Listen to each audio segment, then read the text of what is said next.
अपनी पहुंच बिचारी के कर्तव्य करिए दौर, तेते पांव पसारिए जेती लंबी सौर। दोस्तों, ये दोहा बहुत ही तर्कसंगत और प्रासंगिक है। हमें अपनी क्षमता के अनुसार काम और आय के अनुसार खर्च करना चाहिए। लोन एंड ईएमआई, ये शब्द तो आपने सुना ही होगा और जीवन में कभी न कभी इनका इस्तेमाल भी किया होगा। जो मन है ले लो, ईएमआई है ना। मोबाइल चाहिए, फ्रिज चाहिए, गाड़ी चाहिए, घर चाहिए या शादी के लिए लोन चाहिए। जीवन में कुछ भी चाहिए, एक चीज आपका बाहें खोले इंतजार कर रहा है और वो है लोन। लोन आपके हर मर्ज की दवा है, लेकिन जब दवा ही दर्द का कारण बन जाए तो क्या होगा। दोस्तों, आज हम इसी दवा का शिकार होते जा रहे हैं और हमें इस बात का जरा भी इल्म नहीं है। क्या आपने कभी सोचा कि हम लोन की दुनिया में फंस गए हैं? हम पहले से और भी परेशान रहने लगे हैं। साथ ही ये भी कि क्या हम लोन और ईएमआई के चक्कर में गरीब होते जा रहे हैं? आइए ऐसे कुछ प्रश्नों का उत्तर ढूंढते हैं। दोस्तों, आज 142 करोड़ की पॉपुलेशन के साथ हम विश्व की सबसे पॉपुलस कंट्री बन गए हैं। देखा जाए तो 66% पॉपुलेशन 35 ईयर्स से कम उम्र की है और आश्चर्य की बात यह है कि centre for advanced study of India के मुताबिक हमारी 50% पॉपुलेशन मिडिल क्लास है और ये वही मिडिल क्लास है जो लोन के ट्रैप में फंसी हुई है। आज रोटी, कपड़ा और मकान के बाद हमारी जरूरत और भी बढ़ गई है और इसी जरूरत को पूरा करने के लिए हमें पैसों की नीड होती है, पर पैसे तो लिमिटेड होते हैं, जिसके चलते बाकी जरूरतों को पूरा करने के लिए हम लोन लेते हैं। कई बार तो लोन को चुकाने के लिए फिर से लोन लेते हैं और इस तरीके से लोन के विशेष साइकिल में हम इस तरह फंसते हैं कि एंड बहुत ही खतरनाक होता है। दोस्तों, हम में से मैक्सिमम लोग मिलेनियल्स या फिर जनरेशन वाई पॉपुलेशन है। हम में से मैक्सिमम टेक सेवी भी है और हम अपनी जरूरत को तुरंत ही पूरा करना चाहते हैं, जबकि हमारे पुराने जनरेशन के लोग पहले सेव करते थे और तब कहीं जाकर खर्च करते थे। लेकिन हमारी जनरेशन में तो ऐसा बिल्कुल भी नहीं है। देखा जाए तो ट्रेंड कोविड-19 के बाद और बदल गया है। क्रेडिट ब्यूरो CRIF हाईमार्क के रिपोर्ट के मुताबिक इंडियंस पर्सनल और कंज्यूमर ड्यूरेबल्स के लिए लोन ज्यादा ले रहे हैं। पर्सनल और consumer durables almost financial year 2019 की तुलना में दोगुना हो गए हैं। मार्केट एनालिस्ट के मुताबिक टोटल 174.3 करोड़ की लैंडिंग सिर्फ फाइनेंशियल ईयर 2022 में हुई और रिटेल लोन 48.9% है। दोस्तों, मार्केट में ईएमआई यानी कि इक्वेटेड मंथली इंस्टॉलमेंट्स के आने की वजह से आज मैक्सिमम लोगों के सपने तो पूरे हो रहे हैं, पर साथ ही साथ डेट ट्रैप में भी फंसते जा रहे हैं। देखा जाए तो ईएमआई एक बेट की तरह है जो हमें बार बार फंसाने के लिए डाला जाता है। दोस्तों, ईएमआई के आने की वजह से हमारा mindset first save then spend से ही चेंज हो गया है। कंज्यूमर क्रेडिट कंपनीज जैसे टीवीएस क्रेडिट और बजाज फिनसर्व का मार्केट शेयर लगातार बढ़ रहा है। वो ऐसे सेगमेंट्स को कवर करते हैं जहां पे कन्वेंशनल बैंक्स और एनबीएफसीज क्रेडिट नहीं दे पाते। दोस्तों, आज के टाइम में स्मार्टफोन्स स्टेटस का सिंबल हो गए हैं और वैनिटी का एक तरीका भी। ईएमआई के कॉन्सेप्ट की वजह से एप्पल के टू मच कॉस्टली फोन भी अब अफोर्डेबल हो गए हैं। ऐसे बहुत से प्रोडक्ट्स जो हम एक बार में लेने की नहीं सोच सकते थे, ईएमआई और लोन मार्केट ने उन्हें बहुत ही आसान कर दिया है। स्मॉल टिकट्स बिग ड्रीम्स की ख्वाहिश को no cost EMIs via loans और क्रेडिट कार्ड्स ने बखूबी पूरी करने की कोशिश की है। जिस तरीके से किसी चीज को लोन पे लेने के लिए हमें कुछ गिरवी रखने की जरूरत पड़ती है, यहाँ पर गिरवी हमारे ये प्रोडक्ट्स ही होते हैं। देखा जाए तो ईएमआईज पे उन्हें भी प्रोडक्ट्स मिल जाते हैं, स्पेशली मोबाइल फोन्स जिनकी कोई क्रेडिट हिस्ट्री नहीं या जो अंडर बैंक सेगमेंट से हैं। वैसे लोगों को थोड़ा एक्स्ट्रा कॉस्ट पे ईएमआईज देने का चलन है। उनके फोन ही कोलेटरल के रूप में होते हैं। साथ ही उनके फोन में एक स्पेशल एप्लीकेशन डाउनलोड होता है जो उनकी सारी हिस्ट्री और फोन के रिकॉर्ड्स को ट्रैक करता है और ईएमआईज को मिस करने पर फोन को ऑटोमेटिकली बंद कर देता है। दोस्तों, इस तरीके से ईएमआई सेक्टर ने एक माफिया को भी जन्म दिया है जिसका काम है इलीगली आपसे पैसे वसूलना। देखा जाए तो सेक्टर ने कंज्यूमरिज्म यानी कि उपभोक्तावाद को बढ़ावा दिया है।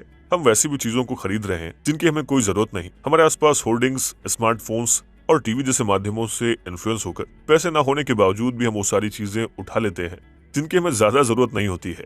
दोस्तों, बुद्धा ने कहा था कि इच्छा ही दुख का कारण है और हमारी इच्छाएं असीमित हैं और आज इन इच्छाओं का लोन मार्केट बहुत ही अच्छे तरीके से फायदा उठा रहे हैं।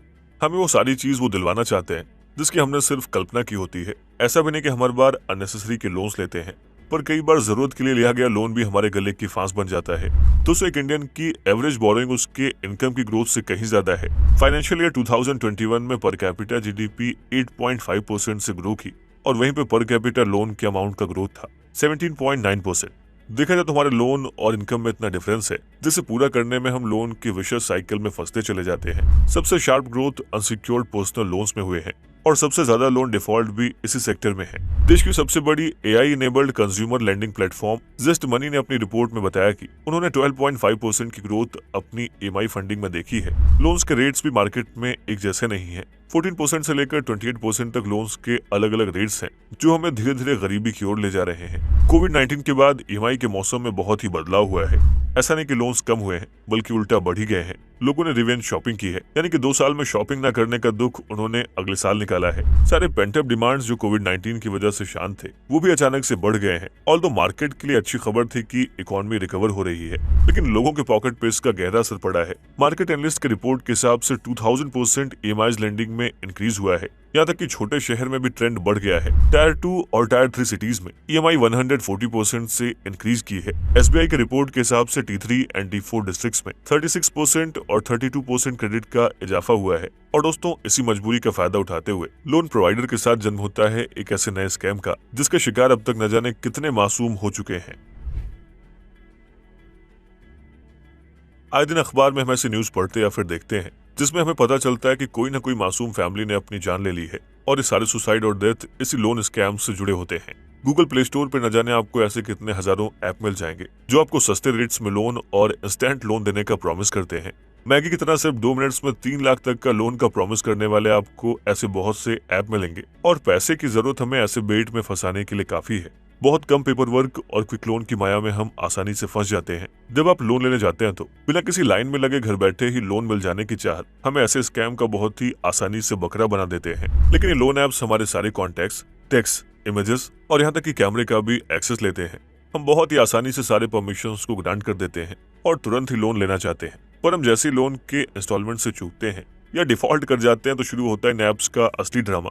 दोस्तों, ऐसे ऐप्स पैसे निकालने का एक अलग तरीका निकालते हैं। दरअसल ये ऐप्स ना तो आरबीआई से अप्रूव्ड होते हैं और ना ही गवर्नमेंट से रेगुलेटेड। ये ऐप्स आपके कॉन्टैक्ट्स और फोटो को एक्सेस करने के चलते बहुत ही आसानी से आपको ब्लैकमेल कर पाते हैं। आपका मॉर्फ्ड इमेज या फिर पोर्नोग्राफिक कंटेंट बनाकर आपके कॉन्टैक्ट्स को सेंड करने की धमकी देते हैं। लोन का अमाउंट ना चुकाने पर आपको बदनाम करने की धमकी देते हैं। ये ऐप्स आपको मेंटली हैरेस करते हैं और बहुत से केसेस में एंड में सुसाइड होता है। दोस्तों, फाइनेंस मिनिस्टर निर्मला सीतारमण ने भी ऐसे लोन ऐप्स के स्कैम को बहुत ही सीरियसली लिया है और इन्हें रेगुलेट करने के लिए सलाह भी दी है। आरबीआई ने ऐसे 600 इलीगल ऐप्स को आइडेंटिफाई कर उन्हें बैन करने की नोटिस निकाली है। आप भी ऐसे लोन से बचने के लिए वेरीफाइड ऐप्स और उसके टर्म्स एंड कंडीशंस को प्रॉपर जान लें। और ये तो बात हुई सिर्फ मिलेनियल्स की, पर लोन्स की चपेट में सिर्फ मिडिल वर्किंग क्लास ही नहीं बल्कि बिजनेसमैन भी आ जाते हैं। आइए समझते हैं कि कैसे। दोस्तों, इंडिया में स्टार्टअप कल्चर अपने पीक पे है। इंडिया यूनिकॉर्न्स की लिस्ट में तीसरे नंबर पे है, लेकिन हर एक स्टार्टअप यूनिकॉर्न बने या फिर सक्सेसफुली हो ऐसा जरूरी नहीं है। देखा जाए तो किसी भी बिजनेस को खड़ा करने के लिए जरूरत होती है कैपिटल की, लेकिन हर बिजनेस इतना लकी नहीं है कि उसे एंजल इन्वेस्टर या फिर वेंचर कैपिटलिस्ट मिल जाए। ऐसे में दोस्तों, अपने बिजनेस को शुरू करने के लिए बहुत से स्टार्टअप्स को पैसों की जरूरत होती है और वो पैसों के लिए लोन का सहारा लेते हैं, जिसके बाद लोन के विशेष साइकिल से वो भी नहीं बच पाते। सबसे पहले दिक्कत यह आती है कि अगर कोई बिजनेस नया है और उसका कोई स्ट्रॉन्ग ट्रैक रिकॉर्ड नहीं तो लोन मिलना मुश्किल हो जाता है। लोन अगर मिल भी जाए तो वो लोन फ्लोटिंग रेट्स पे होते हैं, जिसका सीधा मतलब ये कि मार्केट इंटरेस्ट रेट फ्लक्चुएट करने पे लोन के पेमेंट्स भी फ्लक्चुएट करते हैं। दोस्तों, लोन लेना आगे मिलने वाली फंडिंग पे भी असर करता है। जब आप लोन लेते हैं तो आपके क्रेडिट स्कोर पे भी इसका असर दिखता है, और खुदा न खास्ता बिजनेस किसी भी कारण से नहीं चल पाया तो लोन डिफॉल्ट के साथ साथ बिजनेस बैंकरप्ट भी होते हैं। ये बैंकरप्सी की वजह से सुसाइड्स भी बढ़े हैं, और सुसाइड सॉल्यूशन नहीं है। लेकिन दोस्तों, लोन की कहानी कोई नई नहीं है, इतिहास काफी पुराना है और लोन एक हेल्दी प्रक्रिया हमेशा से रहा है। सतपट जातका बुद्धिस्ट टेक्स्ट में कहानी है जो लोन के पुराने इतिहास को दिखाता है। वेदास, मनुस्मृति और संस्कृत टेक्स्ट में कुसीदा, वर्धुसा, वृद्धि और व्याजा जैसे शब्द मिलते हैं। ये सारे शब्द लोन पे लिए जाने वाले इंटरेस्ट को दर्शाते हैं। देखा जाए तो कौटिल्य का अर्थशास्त्र तो लोन और उससे जुड़ी तमाम टर्म्स एंड कंडीशंस को बखूबी समझाता है। धर्मशास्त्र भी लोन कैसे और किसे देना चाहिए उसे इलेबोरेट करता है। वो वैश्य को मनी लेंडर्स बताता है और किससे कितना इंटरेस्ट लिया जाए ये बात भी उसमें मेंशन्ड है। इस तरह से लोन लेने और देने की कहानी काफी पुरानी है। बौद्धायन और गौतमा जैसे दूसरे लॉ गिवर्स ने भी लोन लेने और देने की प्रक्रिया को समझाया है। मुगल काल में भी लोन का अनूठा इतिहास रहा है। उस जमाने में लोन दस्तावेज के नाम से फेमस था। ईस्ट इंडिया कंपनी के आ जाने के बाद ये लोन सेक्टर काफी फॉर्मलाइज हुआ और देखते देखते लोन आज के रूप में इवॉल्व हो गया। लोन हमेशा से एक वरदान भी रहा है। हर वक्त हर इंसान के पास पैसे नहीं हो सकते और कभी भी पैसों की जरूरत पड़ सकती है। ऐसे में हमारे रेस्क्यू के लिए लोन बना है। लोन ने बहुत से लोगों के सपनों को साकार किया है। कितने लोगों ने अपना घर, कार, अपनी और भी जरूरी चीजों को लोन के जरिए साकार किया है। लोन की वजह से हमारी इकोनॉमी में हमेशा बूस्ट और मनी का इजी फ्लो बना रहता है। दोस्तों, आपने इकोनॉमिक्स में मनी मल्टीप्लायर पढ़ा होगा। पैसे चलते रहने से पैसा बन जाता है, मतलब कि पैसा सर्कुलेट होने से पैसा और भी बन पाता है। इसलिए लोन इकोनॉमी के लिए एक हेल्दी इंडिकेटर है। लोन्स का एक बहुत बड़ा पॉजिटिव इम्पैक्ट हमारे एमएसएमई सेक्टर पे देखने को मिला है। 25% एमएसएमई लोन्स की वजह से ही लोग अपने बिजनेस को एक्सपेंड करने में सफल रहे हैं। ऐसे में एमएसएमई सेक्टर में विमेन एंटरप्रेन्योर्स को भी फायदा हुआ है। फाइनेंशियल ईयर 2022 में 400 करोड़ लोन सिर्फ विमेन रन एमएसएमई ने अवेल किया है, जो कि हमारी इकोनॉमी के लिए एक पॉजिटिव इंडिकेटर है। लोन्स मिलने से एमएसएमई सेक्टर एक चेन रिएक्शन को शुरू करते हैं, जिसका मतलब है more job creations, improved credit scores, increased female participation और एमएसएमई का डिजिटलाइजेशन। 117 मिलियन लोगों को जॉब देने वाला सेक्टर लोन के करेक्ट यूजेस की वजह से आज बेहतर स्थिति में है। दोस्तों, हमारी गवर्नमेंट ने सेक्टर स्पेसिफिक स्कीम्स के जरिए कंसर्न लोगों तक लोन पहुंचाने की कोशिश की है। वैसे तो बहुत सी स्कीम्स आम लोगों को लोन और इंश्योरेंस के लिए शुरू की गई हैं, पर सबसे नोटेबल स्कीम्स है एमएसएमई और विमेन सेक्टर के लिए लाई गई schemes. Credit guarantee fund scheme for MSME से आप नए या एग्जिस्टिंग बिजनेस के लिए कोलेट्रल फ्री लोन 200 लाख तक ले सकते हैं। ये स्कीम कोलेट्रल रखने की समस्या को दूर करने के लिए गवर्नमेंट के द्वारा लॉन्च की गई है। किसी भी छोटे बिजनेस के लिए एसेट क्रिएट करना या टेक्नोलॉजी अपग्रेड करना एक कैपिटल इंटेंसिव काम होता है, और ये जरूरी होते हुए भी छोटे बिजनेसेस खुद को अपग्रेड नहीं कर पाते। ऐसी समस्या को ध्यान में रखते हुए गवर्नमेंट ने credit linked capital scheme for technology upgradation निकाली है। इसके तहत आप अपने कैपिटल का 15 लाख तक का लोन टेक्नोलॉजी अपग्रेडेशन के लिए ले सकते हैं।